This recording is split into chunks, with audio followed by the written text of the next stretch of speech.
Liver liver हमारे शरीर का वह अनोखा अंग है जो तब तक नहीं मर सकता जब तक लीवर का 75% से भी ज़्यादा भाग डैमेज नहीं हो जाता। यानी 25% सेल भी बच गया तो अपने आप को खुद ही रिकवर कर लेगा। जी हाँ दोस्तों, आज की इस वीडियो में आपको लीवर के बारे में बताऊंगा। लीवर यानी यकृत हमारे शरीर की सबसे बड़ी ग्रंथि है जिसका वजन वयस्क में 1500 ग्राम यानी 1.5 किलो तक का होता है, जो हमारे शरीर में डायफ्राम के ठीक नीचे एब्डोमेन में यानी अपने पेट में दाहिने साइड स्थित होता है। अगर हम इसकी लंबाई देखें तो यह लगभग दाएं से बाएं की तरफ 15 सेंटीमीटर होती है। अब बात करें अगर हम लीवर की संरचना की तो हमारा लीवर गहरे भूरे रंग का होता है और बाइलोब्ड होता है।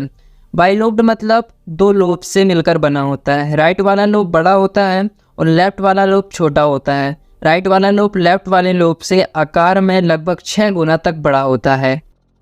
अगर हम बात करें लीवर की इकाई की तो हमारा लीवर बहुत सारे लोब्यूल से मिलकर बना है, अर्थात लीवर की कार्यात्मक इकाई लोब्यूल्स होती है। अगर हम इन लोब्यूल्स को माइक्रोस्कोप यानी सूक्ष्मदर्शी में जूम करके देखते हैं तो प्रत्येक लोब्यूल्स हेक्सागोनल शेप का दिखाई देता है, यानी प्रत्येक लोब्यूल्स में 6 कॉर्नर्स होते हैं। प्रत्येक लोब्यूल्स में हेपेटिक सेल या फिर हेपेटोसाइट्स लाखों की संख्या में होते हैं। इन लोब्यूल्स में हेपेटिक सेल के अलावा भी कुछ सेल और होती है, जैसे एंडोथेलियल सेल, कुफर सेल, हेपेटिक स्टेलेट सेल। दोस्तों याद रखना है हमें कि लीवर में कौन कौन सी सेल्स होती हैं। पहली होती है अपनी हेपेटिक सेल या हेपेटोसाइट्स, दूसरी एंडोथेलियल सेल, तीसरी कुफर सेल, चौथी हेपेटिक स्टेलेट सेल। इन सभी कोशिकाओं के अलग अलग कार्य होते हैं। आगे लीवर में फंक्शन पढ़ेंगे तब हम इनके बारे में डिस्कस करेंगे। हमारे शरीर में हृदय से एक महाधमनी जुड़ी होती है जिसे अंग्रेजी में आयोर्टा कहते हैं। यह एक प्रकार का नेशनल हाईवे होता है। यहीं से हमारे शरीर के सभी हिस्सों तक ऑक्सीजन युक्त यानी ऑक्सीजनेटेड ब्लड जाता है। इसी आयोर्टा से एक आर्टरी निकली हुई होती है जो डायरेक्ट सीधा लीवर से जुड़ी हुई होती है। इसे हेपेटिक आर्टरी कहते हैं। इसमें ऑक्सीजन की मात्रा भरपूर हो। हमारे लीवर में जितना भी खून जाता है उसमें से 20% इसी आर्टरी से लीवर में प्रवेश करता है। आयोर्टा से एक और धमनी निकलती है जो स्प्लीन से जाकर जुड़ती है। उसके बाद कॉम्प्लेक्स सिस्टम से जुड़ी हुई रक्त वाहिकाएं स्प्लीन, इंटेस्टाइन और पैंक्रियाज यानी अग्नाशय और स्टमक से होते हुए लीवर में जाकर जुड़ जाती हैं। इसे पोर्टल वेन कहते हैं। लीवर में जितना भी खून जाता है उसमें से 80% खून इसमें ऑक्सीजन की मात्रा कमी होती है, इसी पोर्टल वेन के माध्यम से लीवर में प्रवेश करता है। चूँकि ये वाला ब्लड स्प्लीन, पैंक्रियाज, इंटेस्टाइन और पेट से होते हुए लीवर में जाता है तो इसमें कार्बोहाइड्रेट, फैट, प्रोटीन, विटामिन सब होते हैं। इसके बाद लीवर में एक हेपेटिक वेन होती है जो अपने हृदय की इंफीरियर वेना कावा से जुड़ी हुई होती है।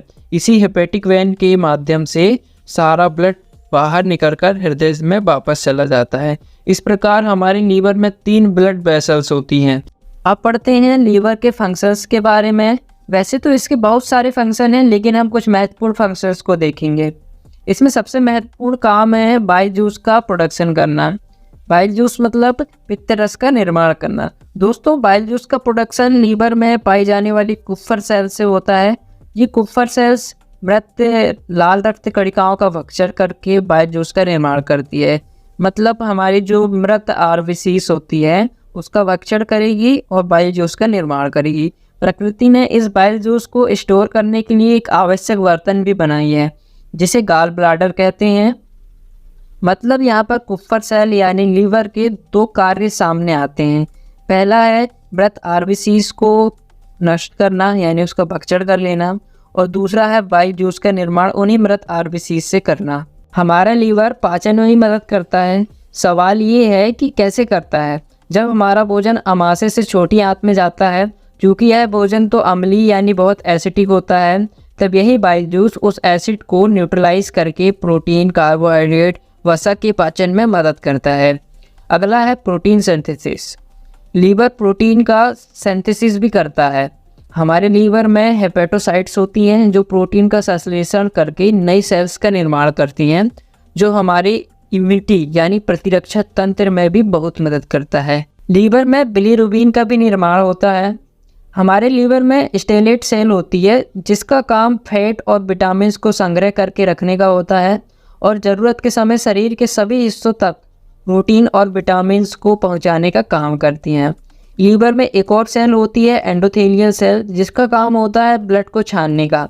जैसे ही लीवर में ब्लड आता है तो ये एंडोथेलियल सेल ब्लड में आए हानिकारक जीवाणुओं को नष्ट करके ब्लड को छानने का काम करती है और सेंट्रल वेन में भेज देती है। जाते जाते आपको एक ज़रूरी बात और बता के जाता हूँ। आपने सुना होगा जल्दी से हेपेटाइटिस का वैक्सीन लगवा लो, नहीं तो ये आपको बुरी तरह से बीमार कर देगा। ये हेपेटाइटिस होता क्या है? हेपेटाइटिस लीवर की एक डिसीज से एक बीमारी है जिसमें हेपेट का अर्थ होता है लीवर, यह एक ग्रीक भाषा का शब्द है, और आइटिस का अर्थ होता है इन्फ्लामेशन, मतलब लीवर में हुआ इन्फ्लामेशन। लीवर का इन्फ्लामेशन मतलब लीवर में संक्रमण। ये 3 प्रकार से होता है, hepatitis A, hepatitis B, hepatitis C. ये बुरी तरह से लीवर को डैमेज करता है। यह एक प्रकार का वायरस होता है जिसकी वैक्सीन लगवाना बहुत ज़रूरी होती है। आपने एक और बीमारी का नाम सुना होगा, जॉन्डिस या पीलिया। ये कैसे होती है?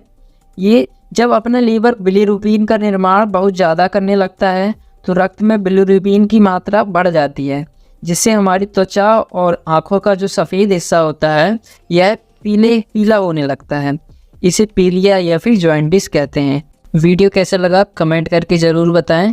कोई डाउट वगैरह हो तो कमेंट करके पूछ सकते हैं। फिर मिलेंगे अगले वीडियो के साथ, तब तक के लिए बाय, थैंक यू।